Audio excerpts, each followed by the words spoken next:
ఇవాళ మన కిచెన్లోకి ఇంకో కొత్త ఐటెం వచ్చింది. ఇదేంటిదంటే మనకి ఎవ్రీడే యూజ్ అయ్యే ఐటెం. మనం మామూలుగా కూరగాయలు, ఆకుకూరలు ఏదైనా సరే స్ట్రెయిన్ చేయడానికి వాడే స్ట్రెయినర్స్ అండి. ఈ 2 తీసుకున్నాను నేను. ఇవి ఇలా జతగానే వచ్చాయి. బై 1 గెట్ 1 కాదు. ఈ 2 పేర్స్ 2గా వచ్చాయన్నమాట. సరే 2 ఉంటే దేనికైనా అవసరం అవుతాయి కదా.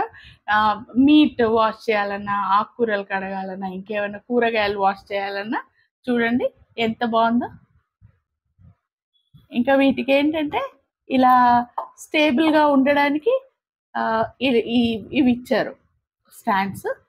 ఇది ఒకవైపు హ్యాండిల్ అనమాట, మనం ఏదైనా వడకట్టడానికి దానికి. సో ఈ 2 తీసుకున్నాను నేను. చాలా చక్కగా ఉన్నాయి, యూస్ఫుల్గా, అండ్ చాలా మంచి ప్లాస్టిక్. మీకు అర్థమవుతుంది అనుకుంటాను. మనకు ప్రతిరోజు అవసరం కదా కూరగాయలు కానీ, ఆకుకూరలు కానీ, మీట్ కానీ, ఇంకేదన్నా కడిగి మనము నీళ్లు వడకట్టాలంటే వాడే స్ట్రెయినర్స్. ఇది నేను మీషోలో కొన్నాను. చాలా చక్కని ఐటెం, నాకు చాలా నచ్చింది. వీడియో కనుక నచ్చినట్లయితే ఛానల్ లైక్ చేయండి, షేర్ చేయండి, సబ్స్క్రైబ్ చేయండి.